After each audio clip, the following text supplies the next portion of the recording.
Formas del poder, arquitectura, espacio, diseño y su relación con los modos de organización social. Un podcast en el que discutimos desde la historia, la antropología, arquitectura y diseño sobre cómo la producción de objetos de uso cotidiano y la reproducción del espacio incide en nuestras relaciones sociales.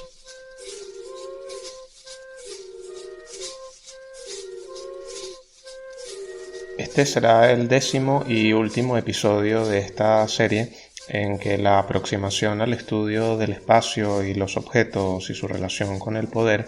la estamos efectuando especialmente dentro de un área territorial y dentro de un periodo de tiempo muy concreto, como lo es la provincia de Nueva Andalucía entre 1650 y el 1800. Se trata, como habíamos dicho al principio de nuestros episodios, de una región muy particular en la cual se produjeron unas tensiones sociales muy notables entre los grupos caribe de formación social igualitaria y los españoles con la imposición de su modelo jerárquico, extractivista y colonial, pero a su vez es una dinámica que ya antes de la llegada de los españoles vivía una serie de tensiones muy particulares e interesantes, especialmente a partir de la relación de los caribes con los arahuacos, que eran grupos, como hemos venido reafirmando constantemente, con algún tipo de estratificación social. También es importante tomar en cuenta que estos procesos de estratificación social en muchos casos han tendido a ser procesos graduales, de los cuales los caribes no estaban exentos, y en casos puntuales, como por ejemplo el de los guarinos o los palenques, o ya fuera de nuestra región de estudio, algunos grupos habitantes de la cuenca del lago de Valencia parecían estar pasando por ese proceso de estratificación. Por ende, el impacto que tuvo el proceso de instauración colonial llevado a cabo por parte de los misioneros fundamentalmente capuchinos y franciscanos fue diferente en función de las particularidades de cada grupo en cuanto a su organización social. Esperamos que en los próximos episodios hagamos un tratamiento de las relaciones entre el poder y el espacio, ya no circunscritos a un espacio territorial y a un marco temporal tan estrecho, sino que lo podamos ampliar a la contemporaneidad y a otros periodos de estudio, con el objeto de enriquecer aún más, de ser posible, la visión de los objetos de uso cotidiano y del espacio y de esa relación con la manera en la cual vivimos y nos organizamos. Como cierre de estos episodios, tenemos básicamente unas 3 conclusiones, más bien a manera de resumen de las ideas que se han ido exponiendo en todos estos episodios anteriores. La primera de ellas tiene que ver con el predominio de la planta rectangular como modelo espacial traído por los españoles. Una segunda conclusión y resumen tiene que ver con la jerarquización a través del mobiliario y el sistema de objetos. Y por último, la pobreza instaurada en las misiones. Con respecto al primero de estos puntos, el de la planta rectangular, el modelo arquitectónico y urbanístico instaurado en los pueblos de misión de su fundación, aún antes de su consolidación como pueblos de doctrina, se caracteriza por 2 cuestiones fundamentales. La primera de estas implica el reunir la mayor cantidad de indígenas en dichos espacios, destruyendo las dinámicas sociales de aldeas anteriormente pobladas por la familia extendida e instaurándose así una jerarquización del espacio, encabezado por el recinto religioso y la plaza mayor, presto, además, para la asignación de roles en el trabajo, especialmente en la tierra y la manufactura de diversos artículos. La segunda cuestión, netamente formal, pero también con implicaciones sociales, es la transformación de la vivienda habitada por la familia extendida de planta elíptica o circular por unas pequeñas viviendas de planta rectangular para familias reducidas, congregadas ahora en un espacio reticular. La idea esta, a la que hacíamos referencia en algún episodio anterior de Leroy Gorham sobre la estructura del hábitat como símbolo del sistema social, puede servir como un resumen que nos ayuda a la comprensión de la importancia de la instauración del plano rectangular sobre el plano elíptico o circular predominante en la construcción de los poblados caribes. Las relaciones sociales caribes, en que las tensiones internas entre el individuo y el colectivo se inclinan por este último, a favor del colectivo, vienen a estar representadas por esa vivienda circular o elíptica, mientras que las relaciones sociales impuestas por los misioneros con claras jerarquías aparecen reflejadas en la vivienda de planta cuadrada o rectangular. Ese modelo urbanístico cuadriculado, en correlación con la vivienda de planta rectangular, y a su vez en buena medida con objetos de mobiliario, también de base rectangular, como mesas y sillas, más que una cuestión meramente formal, denota una profunda relación entre urbanismo y el pensamiento moderno, que se manifiesta, por supuesto, también en lo económico. Por ejemplo, para José Romero Losaco, el surgimiento de la modernidad alrededor de 150 años antes del planteamiento cartesiano viene dado por lo que llama un ego conquistador, que vendría a anteceder al ego trascendental de Descartes. En nuestro territorio de estudio, al igual que en buena parte de la América conquistada por los españoles, la forma del espacio encuentra coincidencias altamente sugerentes con la idea del espacio geométrico de Descartes. Por otra parte, no debemos perder de vista que la imposición de esa planta rectangular implica también un proceso de difusión de la planta rectangular arahuaca que los conquistadores encontraron en las Antillas. Ocurrió un proceso similar con una gran cantidad de otros términos o de terminología arahuaca que suplantaron otras tantas nomenclaturas caribes empleadas en la región del centro norte costero y del este del oriente de Venezuela. También es importante considerar cómo bajo el precepto de ese ego conquistador la planta rectangular posibilita de una manera, podríamos decir casi que natural, pero sin duda más eficiente, la extensión del territorio poblado a partir de esa extensión de la retícula. Entonces, mientras en la vivienda elíptica habitada por sociedades tendientes a la igualdad y habitadas también por familias extendidas, esa forma parece de alguna manera concentrarles dentro de su núcleo a partir de una concepción incluso cosmológica de tipo marcadamente conservador. La conformación espacial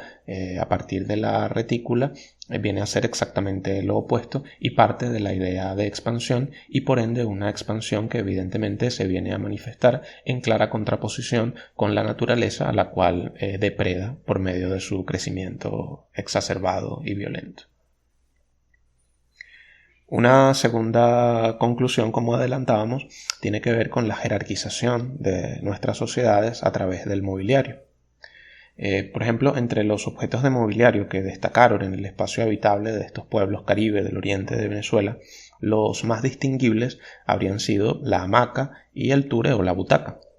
Estos dispositivos tendrían una connotación simbólica contrapuesta a la de sociedades más jerarquizadas como las de los vecinos arahuacos y por supuesto más aún contrapuestos con la europea. Para las sociedades arahuacas el asiento es un mobiliario destinado a los más altos dignatarios, con frecuencia adornado con oro e intrincadas tallas. Para la sociedad europea, el trono, con su espaldar que sobrepasa la altura de la cabeza del usuario, se encuentra coronado por tallas e incrustaciones de valiosos y diversos materiales, en contraposición, por ejemplo, al banco de trabajo, carente de espaldar y tremendamente simple. El ture caribe carecía de espaldar, como sí lo tenía el dúo o ture arahuaco, que parece haber sido difundido por los misioneros empleándose técnicas de carpintería y decoración de origen europeo y probablemente árabe también, que son las que perduran hasta nuestros días.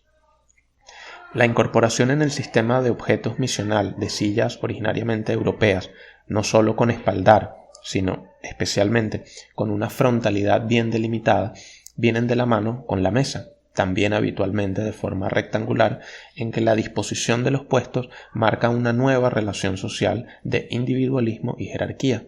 Por ejemplo, un plato para cada comensal y a la cabeza de la mesa el jefe de la familia.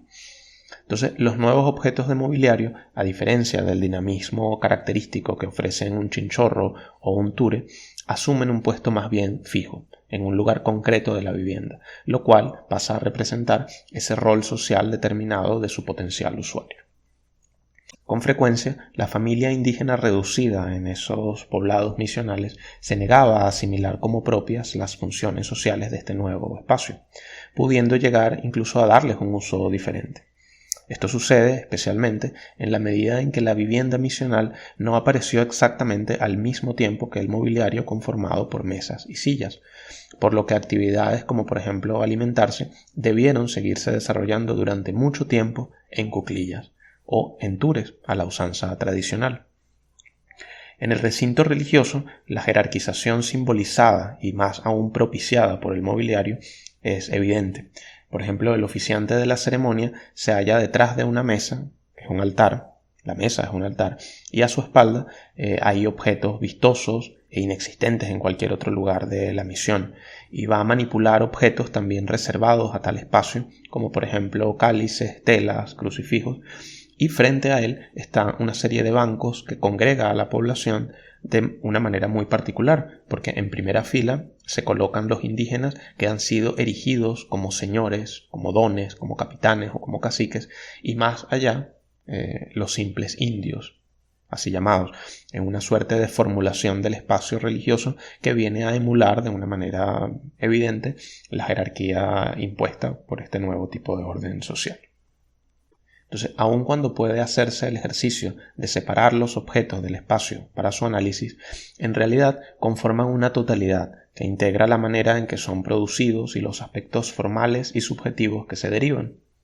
La esencia de esa totalidad que Cosick identifica con el ser social que la produce es lo que verdaderamente se encuentra en el centro de la disputa misional. Esa lucha, cuyo protagonista es el ser social, se manifiesta en los aspectos culturales. Y en ese sentido puede concluirse que en la instauración misional se impone un proceso de deculturación, tomando en cuenta esta clásica definición de Manuel Moreno Fraginals. Y en este sentido tiene particular importancia la aparición de la propiedad privada del espacio habitable, pero también de los objetos, en asociación con una ruptura de ese modelo matrilocal o uxorilocal y con la aparición de la vivienda unifamiliar.